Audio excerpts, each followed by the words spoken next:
Hey there, friends. Hope you're all doing well. Today, I want to talk about Andor Season 2. That first arc that we got was fantastic, albeit a little bit surprisingly slow in ways. I was expecting Cassian to be a lot more active.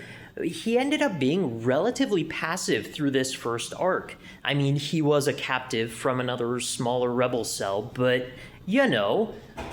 it gave us an opportunity to show off who he has become over the last year, and he is definitely more goal-oriented, and instead of being a self-serving individual, every action that he took was in the service of and for the benefit of others. And I think that that's super cool. I also really enjoyed the perspective of Mon Mothma just being at the center of someone else's web, watching her try and maintain this familial situation that's supposed to be a happy occasion that she is just so vehemently against.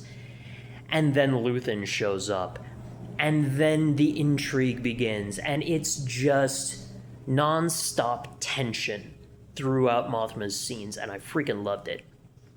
And then from the perspective of the Empire, the third thing I really want to touch on is kind of Dedra Miro and how she seems to have maybe softened a bit. Maybe not softened, that's probably the wrong word, but she seems to be a bit more introspective after Ferrix from the Season 1 finale.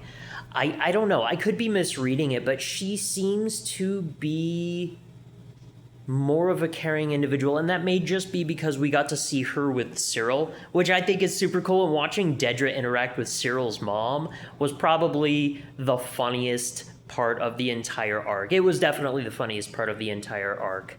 I would love to hear y'all's thoughts on this. Let's discuss down in the comments, let's get a good conversation going, and I hope y'all have a great rest of your day.